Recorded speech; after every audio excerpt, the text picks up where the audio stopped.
कभी सोचा है अगर सारे नियम, सारे बड़े, सब अचानक गायब हो जाएं और कुछ लोग एक सुनसान आइलैंड पे फंस जाएं, तो क्या होगा? विलियम गोल्डिंग का जो क्लासिक नॉवेल है ना, लॉर्ड ऑफ द फ्लाइज, वो ऐसी ही एक काफी डरावनी सिचुएशन की पड़ताल करता है। तो चलिए इस कहानी के अंदर उतरते हैं। और यही सवाल, बिल्कुल यही सवाल इस पूरी कहानी के केंद्र में है। लॉर्ड ऑफ द फ्लाइज को हम एक तरह का एक्सपेरिमेंट समझ सकते हैं, इंसान के स्वभाव पर किया गया एक एक्सपेरिमेंट। और इसकी लैब एक बिल्कुल वीरान सुनसान आइलैंड। तो कहानी शुरू होती है एक उम्मीद के साथ। एक प्लेन क्रैश होता है और ब्रिटिश स्कूल के कुछ बच्चे एक अनजान आइलैंड पर फंस जाते हैं। लेकिन घबराने की जगह वो लोग एक नया समाज, एक नई सोसाइटी बनाने की कोशिश करते हैं, बिल्कुल वैसी ही जैसी वो अपने पीछे छोड़कर आए थे। शुरू में तो उनके सारे कदम काफी समझदारी भरे लगते हैं। एक शंख का इस्तेमाल करके सबको इकट्ठा किया जाता है, फिर वोटिंग होती है और उनका लीडर चुना जाता है, रैल्फ। और हाँ, साथ रहने के लिए कुछ रूल्स भी बनाए जाते हैं। एक तरह से ये उनकी कोशिश थी बड़ों की दुनिया को कॉपी करने की। तो उनकी इस नई दुनिया के पिलर्स क्या थे? लीडर था राल्फ। एक रूल था कि जिसके हाथ में शंख होगा सिर्फ वही बोलेगा। सबसे बड़ा गोल, रेस्क्यू के लिए सिग्नल फायर को हमेशा जलाए रखना। और डिफेंस, वो जिम्मेदारी थी जैक और उसके हंटर्स के ग्रुप की। मतलब उन्होंने अपने नए समाज को इन्हीं चीजों पर बनाया था। एक तरफ राल्फ जिसे ऑर्डर चाहिए था, फिर पिगी जो अक्ल की आवाज था, और तीसरा जैक जो हंटिंग और एक्शन को लीड कर रहा था। शुरू शुरू में तो लगा कि हाँ, सब ठीक ही हो जाएगा। लेकिन ये जो शुरुआती सिस्टम था ना, ये काफी कमजोर था। बहुत जल्द आइलैंड पर जिंदा रहने का प्रेशर और उनके बीच की जो अनबन थी, वो इस पूरे सिस्टम को तोड़ने लगती है। और बस यहीं से दो अलग अलग सोच, दो अलग अलग दुनियाओं का टकराव शुरू हो जाता है। एक तरफ है राल्फ जिसका पूरा फोकस है रहने के लिए झोपड़ियां बनाना, रेस्क्यू के लिए सिग्नल फायर जलाए रहना। और दूसरी तरफ है जैक जो धीरे धीरे जंगल के रोमांच में, शिकार में और पावर के नशे में खोता जा रहा है। और फिर होती है उनसे पहली बड़ी गलती, एक बहुत बड़ी गलती। जैक और उसके शिकारी आग की देखभाल करने के बजाय शिकार पर चले जाते हैं, और इसका नतीजा, आग बुझ जाती है और पास से गुजरता हुआ एक जहाज उन्हें देख नहीं पाता। बचाव का एक सुनहरा मौका हाथ से निकल जाता है। ये जो घटना थी ना, ये राल्फ और जैक के बीच सिर्फ एक बहस नहीं थी, ये उनके समाज के बिखरने की शुरुआत थी। ये जो दरार आई थी ना, ये बहुत जल्द एक गहरी खाई बनने वाली थी, क्योंकि अब इन लड़कों के बीच डर फैलना शुरू हो जाता है।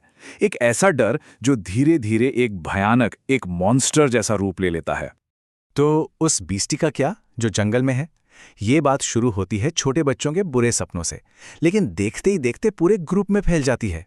एक जानवर का डर जो कहीं अंधेरे में झाड़ियों के पीछे छिपा है, सबके दिमाग पर हावी होने लगता है। और फिर उनका ये डर जैसे सच होता हुआ नजर आता है। असल में एक मृत पैराशूटिस्ट आसमान से नीचे पहाड़ की चोटी पर गिरता है, लेकिन अंधेरे में हवा में हिलते उस फिगर को लड़के एक असली जानवर समझ लेते हैं। और बस उनका डर अब आतंक में बदल जाता है। इस बढ़ते हुए डर और अंधविश्वास के बीच सिर्फ एक लड़का है, साइमन, जिसे एक गहरी, एक अजीब सी सच्चाई समझ आती है। वो महसूस करता है कि असली जानवर वो जंगल में कहीं बाहर नहीं है, वो उनके अपने अंदर है। और जैक इसी डर को एक हथियार बना लेता है। वो लड़कों से वादा करता है कि वो उन्हें इस जानवर से बचाएगा, और इस तरह वो राल्फ की अथॉरिटी को चैलेंज करता है, उसे कमजोर कर देता है। देखते ही देखते ज्यादातर लड़के राल्फ का ग्रुप छोड़कर जैक के शिकारी कबीले में शामिल हो जाते हैं। एक ऐसा कबीला जहां कोई नियम नहीं, सिर्फ ताकत की पूजा होती है। यहां से कहानी एक बहुत ही डार्क मोड़ लेती है। सभ्यता से बर्बरता की तरफ जो सफर था, वो अब हिंसक हो जाता है, और अब वापसी का कोई रास्ता नहीं बचता। जैक का कबीला एक सूअर का शिकार करता है, उसके सिर को काटकर एक नुकीली छड़ी पर लगा देता है। ये उस जानवर के लिए एक भेंट है। और यही है लॉर्ड ऑफ द फ्लाइज, उनके अपने अंदर छिपी उस बुराई का प्रतीक। ये साइमन के उस डर को कंफर्म कर देता है कि असली जानवर तो वो खुद बनते जा रहे हैं। इस सब के बीच से साइमन हिम्मत जुटाता है। वो अकेले उस पहाड़ पर चढ़ता है और वहां उसे सच्चाई पता चलती है।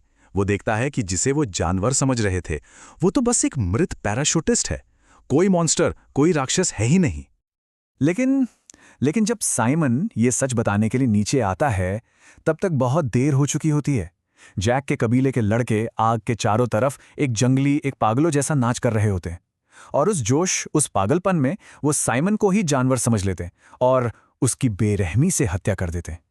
ये वो मोमेंट है जब वो अपनी बची खुची मासूमियत भी हमेशा के लिए खो देते हैं। साइमन की मौत के बाद चीजें और तेजी से बिगड़ती हैं। लॉजिक, रीजन, ऑर्डर, इन सब के जो आखिरी निशान बचे थे उन्हें भी एक एक करके मिटा दिया जाता है।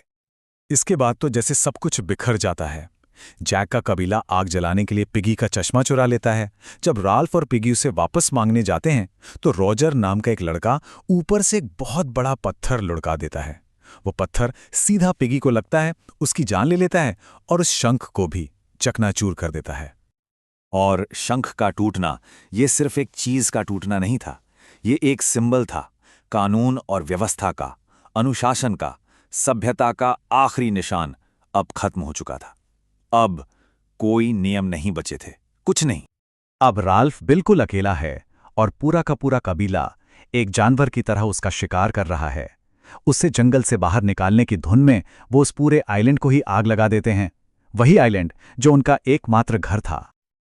और ठीक उस वक्त जब रैल्फ अपनी जान बचाने के लिए दौड़ रहा होता है, वो बीच पर पहुंचता है और अचानक ठिठक जाता है।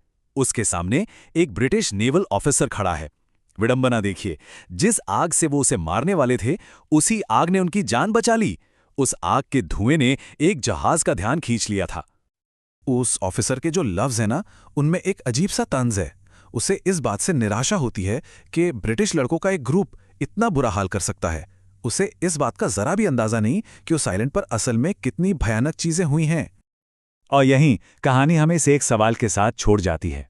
लड़कों को आइलैंड है तो रेस्क्यू कर लिया गया, लेकिन क्या वो खुद से बच पाए?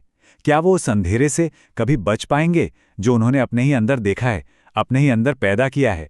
ये एक ऐसा सवाल है जो सिर्फ उस आइलैंड या उन लड़कों तक सीमित नहीं, ये हम सब के इंसानियत के स्वभाव पर एक सवाल है।